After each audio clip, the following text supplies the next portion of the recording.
छत्रपती शिवाजी महाराजांचा चामुंडा माते की जय। चला तर आज आपण अशा गिरिदुर्गाबद्दल जाणून घेणार आहोत ज्याची निर्मिती छत्रपती शिवाजी महाराज यांनी केली। सावंत हा किल्ला नाणेघाट डोंगर रांगांमध्ये वसलेला गिरिदुर्ग। याची उंची जवळपास 3500 फूट इतकी आहे। जुन्नर तालुक्यापासून 15 किलोमीटर ते पुणे शहरापासून 95 किलोमीटर अंतरावर इतका आहे। 17व्या शतकात छत्रपती शिवाजी महाराजांनी सावंत किल्ला जिंकला। या दुर्गाला हक्काचा भूपती मिळाला आणि संरचनेत सुधारणा केल्या, तसेच मराठा साम्राज्याच्या रक्षणासाठी महत्वपूर्ण ठरला। सावंत। जय महाराष्ट्र पब्लिक, स्वागत आहे तुमचं आज नवीन व्लॉग मध्ये। तर 2000 वर्षापूर्वी नाणेगडाची निर्मिती करण्यात आलेली, तर त्याच नाणेगडाचे रक्षण करण्यासाठी 5 किल्ल्यांची निर्मिती करण्यात आलेली। त्या जीवदन, हडसर, शिवनेरी किल्ला, सावंत आणि निमगिरी किल्ला एका किल्ल्यावर आलेलो आहोत, त्याचं नाव आहे सावंत किल्ला। तर आज आपण त्याबद्दल सगळी माहिती घेणार आहोत आणि या सावंत किल्ल्याला छत्रपती शिवाजी महाराज यांनी अजून एक नाव दिलेलं आहे, ते नाव म्हणजे प्रसन्नगड। तर चला आज आपण त्याची माहिती घेऊया। शिवाजी महाराजांनंतर किल्ल्याचे शेवटचे किल्लेदार यांनी इंग्रजांविरुद्ध किल्ला लढवत आपल्या प्राणांची आहुती दिली। 1 मे 1818 दख्खन ताब्यात आल्यानंतर इंग्रजांनी सह्याद्रीतील बहुतेक सर्व किल्ल्यांची तोडफोड केली। त्यात 2 मे रोजी प्रचंड तोफांचा मारा करून मेजर एल्ड्रिजने सावंत किल्ला जिंकला। 2 मे 1818 रोजी इंग्रजांनी किल्ला पूर्णपणे ताब्यात घेतला। किल्ला जिंकण्यासाठी इंग्रजांनी मॉर्टर यासारख्या 100 तोफांनी वेढा घातला व सुमारे 300 पेक्षा जास्त तोफगोळ्यांनी तटबंदीवर मारा केला आणि किल्ला जिंकला। तर आज आपण त्या सर्व गोष्टी पाहणार आहोत। तर आता अर्धा सावंत किल्ला आपण पार केलेला आहे। त्याच्यानंतर आपल्याला बघायला भेटतं थोडंसं रिलिंग। त्याच्यानंतर आता वर काय पायऱ्या वगैरे नाही, तुम्हाला ते पण दाखवतो। तुम्ही फक्त कंटिन्यू करा, तुम्हाला सगळं बघायला भेटणार आहे। वर खूप काही गोष्टी बघण्यासारख्या, त्या कोणत्याच तुम्हाला मिस नाही करायच्या, त्यासाठी तुम्हाला कंटिन्यू ठेवायचंच आहे। चला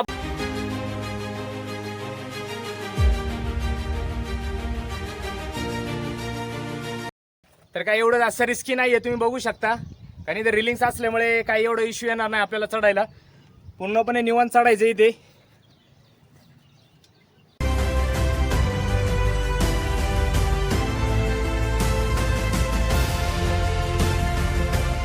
तर आपण आलेलो गडाच्या पहिल्या दरवाजापाशी। खूप सुंदर म्हणजे सुंदर हा दरवाजा आहे, खूप आणि मोठा असा दरवाजा तुम्ही बघू शकता। आणि आपल्याला तिथे गणेशांची मूर्ती पण पाहायला भेटते, एकदम दगडामध्ये कोरीव असं काम आहे। महादरवाजा हा किल्ल्याचा मुख्य प्रवेशद्वार आहे। हा दरवाजा यादवांच्या काळामध्ये बांधला गेला होता। याची रचना आणि बांधणी अत्यंत मजबूत आहे। महादरवाजाच्या 2 बाजूला मोठे बुरुज आहेत, त्यामुळे किल्ल्याचे रक्षण वाढते। दरवाजाच्या वरच्या भागात कोरीव काम पाहायला मिळते, तसे शिल्पेही बघायला भेटतात, ज्यामुळे त्याचे सौंदर्य वाढले आहे आणि किल्ल्याच्या महादरवाजाला विशेष महत्त्व दिले गेले आहे।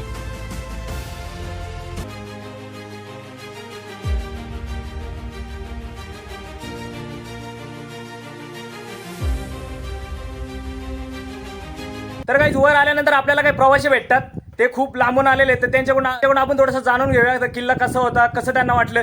तर काही कसं वाटलं तुम्हाला, किल्ला वगैरे कसा होता? अतिसुंदर अतिसुंदर। कसं एकदम थंड ना, एकदम मस्त का? बस झालं। छत्रपती शिवाजी महाराजांचा चामुंडा माते की जय। पहिला दरवाजा पार केल्यानंतर आपण येऊन पोहोचतो या तोफेजवळ। खूप अशी सुंदर ही तोफ आहे, तुम्ही बघू शकता। खूप आणि अशी भक्कम अशी ही तोफ आहे, पण इथं आल्यानंतर कुणीही या तोफेवर बसायचं नाहीये किंवा गैरकृत्य करायचं नाही तिच्यासोबत। कुणीही काही लिहायचं नाही त्याच्यावर, त्याची आपल्याला जपणूक करायची आहे। आपल्या ऐतिहासिक गोष्टींची आपल्याला जपणूक करणं हे आपलं कर्तव्यच आहे, तेच आपण करायचंय। तोफेकडून पुढे आल्यानंतर आपल्याला 2 मार्ग बघायला भेटतात, एक म्हणजे सदर आणि दुसरं म्हणजे पुष्करणी। पुष्करणी म्हणजे ह्या साईडला आहे आणि सदर त्याच्या विरुद्ध साईडला आहे, दोन्ही अपोजिट साईडला येतात। तर आपल्याला आता जायचंय पुष्करणीकडे। पुष्करणी म्हणजे एक आपल्याला तलाव बघायला भेटते, तिथे आपण जाऊन आता ते तलाव बघूया आणि नंतर तिकडून आल्यानंतर आपण ते सदर पण दाखवणार आहोत। तुम्ही फक्त कंटिन्यू करत राहा। असताना आपल्याला एक वाडा पण बघायला भेटतो, तो वाडा आता आपण बघणार आहोत। खूप असं आता नेमकी पावसाचं सीझन आहे, त्या सीझनमुळे खूप असं सुंदर अशी हिरवळ आहे इथे। तुम्हाला तो वाडा पण दाखवतो, इथे मस्तपैकी मका वगैरे, फुल असं मस्त वातावरण येते। तुम्हाला आता तो वाडा दाखवतो, तुम्ही बघा तो वाडा। आता तो वाडा आहे, पण आता खूप काही वर्ष झाल्यामुळे तो आता इथं पडलेला आहे। हे बघू शकता तुम्ही, तो वाडा हाच तो वाडा आहे, पण इथं फक्त आता झाडं दिसतात आपल्याला, त्याच्या भिंती वगैरे तर काय पडलेल्याच आहेत, पण असं खूप असा सुंदर इथला व्ह्यू आहे। तुम्ही वाडा बघून झाल्यानंतर आपल्याला इथं बघायला भेटतं पाण्याचं टाकं। खूप असं मोठं हे टाकं तुम्ही बघू शकता गाईस, हे बघा, ते खूप असं मोठं पाण्याचं टाकं इथे बघायला।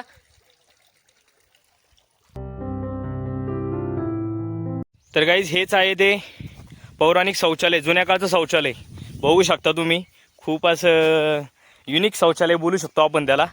बघू शकता कसले शौचालय आहे ते. आताच्या जमान्यातलं आणि पहिल्याच्या जमान्यातलं हे ते शौचालय. जिथे पण एक खूप मोठं टाके आहे, खूप असं सुंदर, खूप भरलेलं आहे. बघून घ्या इथे फार फुल भरलेलं आहे. इथे फुल म्हणजे फुल भरलेलं आहे. कुणी रिस्क घ्यायची नाही या पाण्यामध्ये जाण्याची. काही घटना घडण्यापेक्षा आपलं न गेलेलं बरं. फक्त बघून वरून बघायचं तुम्ही. पुष्करणी तलावाजवळच त्याच्या डाव्या साईडलाच आपल्याला हे बघायला भेटतं मंदिर. इथं आपल्याला शंकराची मूर्ती पण बघायला भेटते. भगवान शंकरांची मूर्ती पण आपल्याला बघायला भेटते. ते पण तुम्हाला दाखवतो. हे बघा गाईस, हीच ती शंकरांची पिंड आपल्या दैवताची. आणि त्या नंदी पण बघायला भेटतो आपल्याला. नंदी पण बघून घ्या तुम्ही, नंदी पण बघायला भेटतो. 7 देवाची पुष्करणी खडकात खोदलेली आहे आणि ती एक जलाशय आहे. त्यामध्ये 7 पाण्याच्या टाक्या आहेत. पुष्करणीच्या सभोवताल सुंदर कोरीव काम केलेले आहे, ज्यामुळे तिचे सौंदर्य अधिक खुलून येते. ही पुष्करणी शिवाजी महाराजांच्या काळात बांधली गेली होती. त्या काळात पिण्याचे पाणी आणि अन्य कार्यांसाठी या पुष्करणीचा वापर केला जात असे.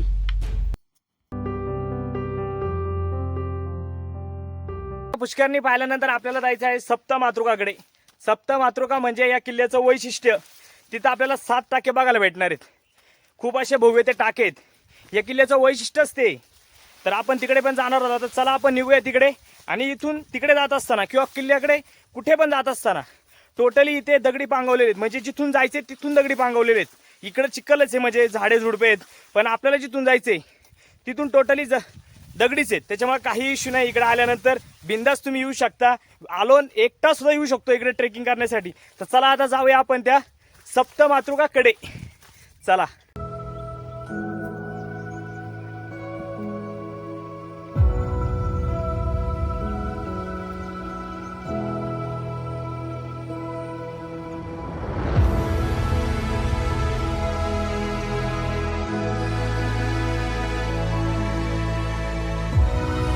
मी आलेलो आहे सप्तमातृकाजवळ.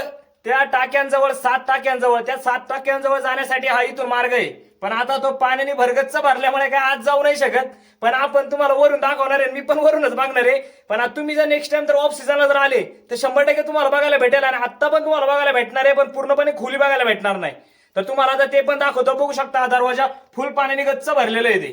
चला तर आता तुम्हाला दाखवतो ते त्या पण टाक्या वगैरे सगळ्या गोष्टी. तर याच त्या टाक्या बघू शकता गाईज. याच त्या टाक्या तुम्ही बघू शकता माझ्या पाठीमागे पूर्ण गच्च भरून गेलेल्या आहेत पाण्याने. पाण्याची कमतरताच नाही. याच त्या टाक्या आहेत. तुम्हाला आता सगळं दाखवतो व्यवस्थित. चला. सप्तमातृका म्हणजे 7 मातृकांचा समूह, जो हिंदू धर्मातील एक महत्वाचा धार्मिक आणि तांत्रिक घटक आहे. तर सप्त म्हणजे 7 आणि मातृका म्हणजे मातेशक्ती. सप्त मातृकांचे नाव आणि रूप पुराणांमध्ये वर्णन केले गेले आहे. या 7 देवी विविध शक्तींचे प्रतिनिधित्व करतात. तर चला जाणून घेऊया त्या 7 देवींची नावे. ब्रह्मणी, वैष्णवी, महेश्वरी, इंद्राणी, कौमारी, वराही आणि चामुंडा. या देवी धार्मिक आणि तांत्रिक प्रक्रियेतून वापरल्या जातात. सप्त मातृकांची उपासना तांत्रिक पूजेमध्ये केली जाते.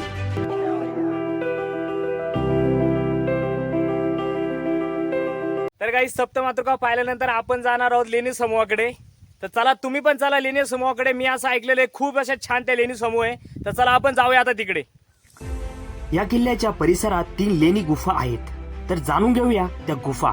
चैत्यगृह. चैत्यगृह म्हणजे प्रार्थनास्थळ. येथे बौद्ध भिक्षूंनी प्रार्थना आणि ध्यान साधण्यासाठी एकत्र येत. विहार. विहार म्हणजे निवासस्थळ, ज्यामध्ये बौद्ध भिक्षूंनी वास्तव्य केले. स्तूप. स्तूप म्हणजे बुद्धांच्या अवशेषांचे स्मारक.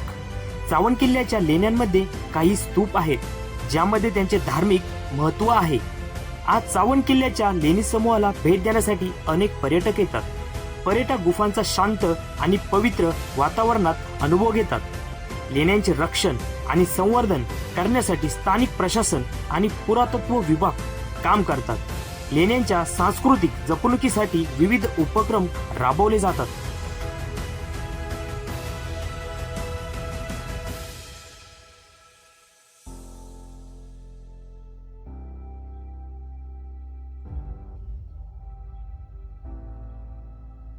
गुहेच्या आतमध्ये आल्यानंतर लोकांनी इथं काय केलेलं आहे, इथं नाव वगैरे लिहिलेली, तुम्हाला दाखवते नाव बघा.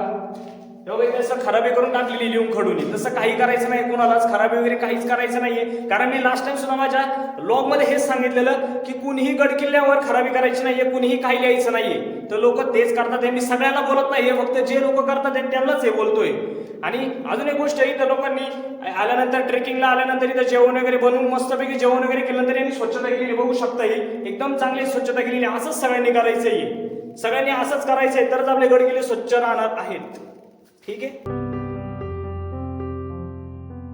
आतापर्यंत जे काय पाहिलेलं आहे, पौराणिक शौचालय झालं, लेणी समूह झालं, टाके झालं, सप्तमातृका झालं, या सगळ्या गोष्टी माझ्या उजव्या साईडला आहे. तर आपल्याला आता जायचंय चामुंडा देवी मंदिराकडे. तर ते मंदिर टोटली माझ्या डाव्या बाजूला आहे. हे तुम्ही बघू शकता. हे मंदिर टोटली डाव्या साईडला आहे. तर कुणीही इथं आल्यानंतर पहिलं सगळ्या गोष्टी ह्या आपल्याला करून घ्यायच्या आहेत. टाके झालं, सगळं पौराणिक शौचालय झालं, हे सगळं करून घ्यायचे.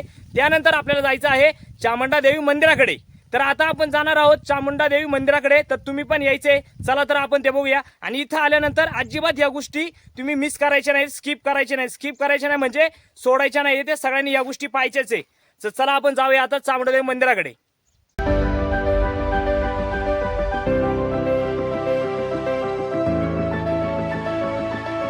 चामुंडा देवी मंदिराकडे जात असताना आपल्याला एक खूप अशी सुंदर बाग बघायला भेटते. इतकी सुंदर अशी बाग आहे ना, तुम्ही आल्यानंतर तुम्हाला समजेलच. त्यामुळेच मी तुम्हाला म्हणतो की इथे 12ही महिने पाणी असतं. त्यामुळेच तर ही झाडे एवढी मोठाले झालेत. पहा, हे मस्त अशी झाड आहे. देवी प्रसन्न मंदिर हा किल्ल्याच्या वायव्य कोपऱ्यात स्थित आहे. देवी प्रसन्न मंदिरात स्थानिक लोक आणि पर्यटक मोठ्या संख्येने येतात. तर फायनली गाईज आपण आलेलो आहोत चामुंडा देवी प्रसन्न मंदिराकडे. चावंड हा किल्ल्यावर सगळ्यात टॉप ऑफ हिल, तिथं आपल्याला बघायला भेटते मंदिर. आणि मंदिराच्या कडेला तुम्ही बघू शकता ही बाग. असली भारी बाग आहे ना गाईज, की तुम्ही आल्यानंतरच तुम्हाला समजेल. मी सांगून तुम्हाला काहीच समजणार नाही, पण ज्यावेळेस तुम्ही याल ना त्यावेळेस तुम्हाला समजेल काय ती बाग असणार आहे. किल्ल्याच्या ऐतिहासिक काळात, विशेषतः शिवाजी महाराजांच्या काळात, देवी प्रसन्न मंदिर एक महत्त्वाचे धार्मिक स्थळ होते. किल्ल्याच्या रचनात्मक कामात देवी प्रसन्न मंदिराला एक प्रमुख स्थान देण्यात आले. ब्रिटिश कालखंडात किल्ल्याचा वापर कमी झाल्यामुळे मंदिराच्या व्यवस्थेत बदल झाला. तरीही आजवर देवी प्रसन्न मंदिराची धार्मिक महत्त्वे राखली गेली. परिसरातील पवित्र वातावरण आणि शांतता भक्तांना आध्यात्मिक शांतता प्रदान करते. समजा भरपूर अशी झाडे आहेत, खूप जास्त प्रकारची ते झाडे आहेत. तुम्ही हा किल्ला मिस करायचा नाही म्हणजे नाहीच आहे. आणि अजून एक गोष्ट, तुम्हाला जर हा व्हिडिओ आवडला असेल तर लाईक करा, शेअर करा आणि सबस्क्राईब करा. आणि अजून एक, हा व्हिडिओ कसा आवडला ना ते पण मला या कमेंटमध्ये सांगायचं आहे म्हणजे आहे.